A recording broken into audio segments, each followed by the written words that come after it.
নমস্কার বন্ধুরা, আপনার প্রয়োজনীয় জয়দীপ পাল ব্লগসে স্বাগত জানাই। বন্ধুরা, প্রথমেই গুড মর্নিং। আজকে সকালবেলায় আরেকটি নতুন ব্লগ নিয়ে এসেছি তোমাদের জন্য। তো আজকে আমি আছি ছাদের উপরে, আর একটা বিশেষ কথা শেয়ার করার জন্য এসেছি। তার আগে বলবো যে এই কিছুদিন আমি অন্য কাজে তোরা ব্যস্ত ছিলাম বলেই, আমার ব্যবসা বাণিজ্য নিয়ে ব্যস্ত ছিলাম বলেই আমি কিছু রেগুলার ব্লগ দিতে পারিনি। তো আমি দুঃখিত। তো আজকের ব্লগের মধ্যে আমি প্রথমেই তো বলবো যে আমাদের যে 12ই জানুয়ারি 2024-এর যে বিবেকানন্দ বার্থডের সেলিব্রেশনের জন্য আমি বিগত একটি ব্লগে তোমাদের সাথে আমি শেয়ার করেছিলাম যে একটি জায়গা আমি রেডি করছি, পরিষ্কার পরিচ্ছন্নতা চলছে, জঙ্গল কাটা সেগুলো চলছিল। তো সেগুলো আমি একটা ব্লগ দেখেছিলাম আর বলেছিলাম যে আমি 12 জানুয়ারির জন্য প্রস্তুতি নিচ্ছি। তো সেই 12 জানুয়ারির যে প্রোগ্রামটি হয়তো পোস্টপোন হতে পারে। পোস্টপোন মানে একটু সময় পিছিয়ে নিতে প্রয়োজন হতে পারে, কারণ আমাদের এই যে দিলকুশ বস্তিতে একটা অষ্টপ্রহর হরিনাম সংকীর্তনের আয়োজন হতে চলেছে। তো সেটা খুব সম্ভবত 11 জানুয়ারি, 12 জানুয়ারি, 13 জানুয়ারিতে এটা হবে। তো তাই আমাদের যে 12ই জানুয়ারির যে আমাদের বিবেকানন্দ বার্থডে অবজারভেশন, সেটা তো সংক্ষেপে আমরা তো করবই, কিন্তু সেটা যে কম্পিটিশন কিছু ছিল এবং গতবারের মতো এবারও আমরা করতে যাচ্ছিলাম, কিন্তু হরিনাম সংকীর্তনের জন্য সেই যে আমাদের প্রোগ্রামটি 12 তারিখ না হয়ে খুব সম্ভবত 15 তারিখ হতে পারে। তো আমি এটা ফাইনাল একটা ডিসিশন আমরা সপ্তাহদিন পর, প্রায় এক সপ্তাহ পর আমি আপনাকে জানিয়ে দেবো এবং প্রত্যেকটা সোশ্যাল মিডিয়ার মাধ্যমে আমি এটা শেয়ার করে দেবো যে আমরা কি করতে যাচ্ছি, কত তারিখে আমরা এই অনুষ্ঠানটির কম্পিটিশন, যেটা প্রতিযোগিতামূলক যে অনুষ্ঠানটা আমরা কবে করতে যাচ্ছি বা সাংস্কৃতিক অনুষ্ঠান কবে করতে যাচ্ছি, সেটা আপনার সাথে আমি শেয়ার করব। তো এখন মোটামুটি অনুমান করে রাখুন যে 15ই জানুয়ারি হতে পারে। আর 12ই জানুয়ারি যেটা, সেটা আমরা ওই দিনটা আমরা স্বামী বিবেকানন্দ চরণে শুধুমাত্র আমরা ওনাকে শ্রদ্ধা এবং সম্মান এবং পুষ্পার্ঘ্য করে প্রদীপজনের মাধ্যমে আমরা একটা সংক্ষেপে একটা আমরা খালি অনুষ্ঠানটি পালন করব। কিন্তু প্রতিযোগিতামূলক যেগুলো কোনো অনুষ্ঠান আছে সেগুলো কিন্তু আমরা 15ই জানুয়ারি, খুব সম্ভবত 15ই জানুয়ারি। তো সেটা ফাইনাল ডিসিশন আমরা একটা মিটিং আছে, মিটিংয়ের পর আমরা ফাইনাল ডিসিশন নেব। তো তখনই আপনারা জানবেন। আর হচ্ছে এই বিশেষ কথার জন্য আজকের ব্লগটা আমি বানিয়েছি।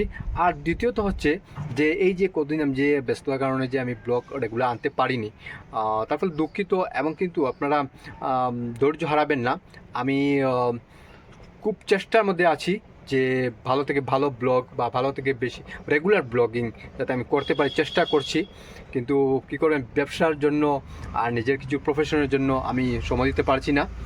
তো আপনারা অপেক্ষা থাকুন, কিন্তু শর্টস আপনারা রেগুলার পাবেন, সেটা আমি চেষ্টা করছি শর্টসটা দেবো। এবং আজকেই একটা এই ব্লগের পর একটা শর্টস আপনারা পাবেন, সেই শর্টসটা আপনারা দেখবেন।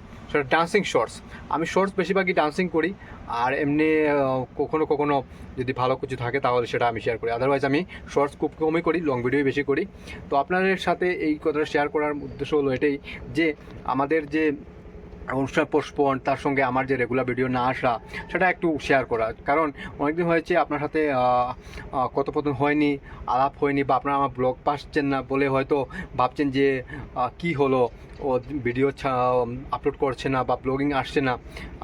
আমি অসুস্থ নই, বা আমি এখন ব্লগিং ছাড়িনি যে আমি ব্লগিং আর দেবো না বা দিতে আর পারবই না, সেরকম নয়। কিন্তু ব্যস্ততার কারণে মানে আমি রেগুলার একটু দিতে পারছি না, বা চেষ্টা করছি যে রেগুলার দেওয়ার। না হলে কিন্তু সপ্তাহে 3টা কমসে কম দেওয়ার আমি চেষ্টা করবো, লং ভিডিও 3টা, আর শর্টস ভিডিও আমি ডেইলি দেওয়ার চেষ্টা করব। সেই একটা কথা আমি শেয়ার করার জন্য আজকের ব্লগটা বানিয়েছি।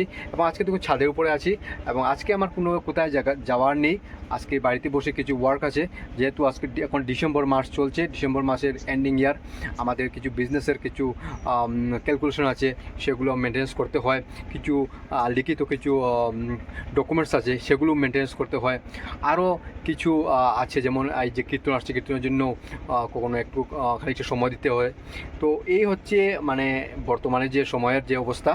আর হচ্ছে কিছু একটা নেক্সট প্ল্যান আছে আমার 2024-এর জন্য। তো সেটা তো আপনারা দেখাবো, আপনার সাথে শেয়ার করবোই। আর সানডের একটা আমরা জায়গায় পিকনিকে যেতে পারি খুব সম্ভবত, বেশিরভাগ চান্সেস। এবং সেই পিকনিকের সম্পূর্ণ জিনিস আপনারা দেখবেন। তো সেটা রবিবার না, সানডে না হলেও সোমবার পেয়ে যাবেন, আমি এটা বলছি।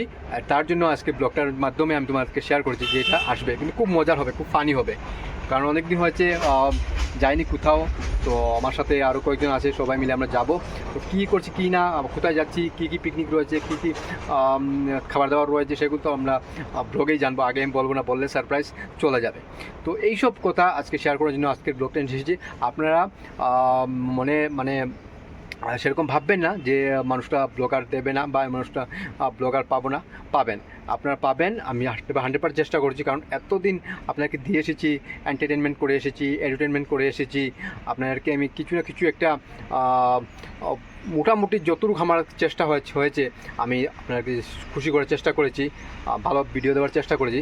তো পরবর্তীতে আমি সবসময় চালিয়ে যাব, তবে একটু সময়টা একটু কম মানে বেঁচে যায় অন্যান্য কাজের জন্য, তাই আমি রেগুলার বেশি কিছু দিতে পারি না, তবে দেবো, সেটা কিন্তু কথা দিলাম। আর বিশেষ কিছু বলছি না, আজকের ব্লগটাই আমি এখানেই সমাপ্ত করছি। আশা করি সবাই ভালো আছেন, আর কমেন্ট করবেন, কমেন্ট করে বলবেন। আর কোনো ধরনের যদি কোয়েশ্চেন থাকে বা কোনো যদি অ্যাডভাইস থাকে, তাহলে নিশ্চয়ই আপনারা কমেন্ট করবেন। আমি আসবো, মানে 2024 আমি লাইভ আসবো ইউটিউবের মধ্যে, যেটা কখনও এখন অবধি এই চ্যানেলের মধ্যে আমি কখনো লাইভ আসিনি। তো লাইভ আসবো, লাইভ আসার জন্য আপনাদের যে এঙ্গেজমেন্ট সেটা কিন্তু খুব জরুরি, কারণ আপনার এঙ্গেজমেন্ট হলেই এই লাইভটা আসলে ভালো লাগবে এবং কথাবার্তা করবো। আপনারা আমার সাথে যোগাযোগ করবেন, কথাবার্তা করবেন। এবং বিজনেস রিলেটেডও কিছু কথাবার্তা আছে, সেগুলো আপনারা হয়তো আমার ফেসবুক প্রোফাইলে, ফেসবুক পেজে আপনারা দেখেছেন, তো বা ইনস্টাগ্রামে দেখেছেন। তো সেগুলো দেখে সেগুলোর মধ্যে কিছু কোয়েশ্চেন যদি থাকে, সেগুলো আপনারা কোয়েশ্চেন আমার করতে পারেন, সেগুলো নিয়ে আমরা আলোচনা করব। তো আর আমি এই দেখুন আজকে কোথাও যাবো না, বাড়িতে আসি আর বাড়িতে বসেই কাজকর্ম করব। তো ভালো থাকবেন, সুখে থাকবেন, সবাইকে সুখে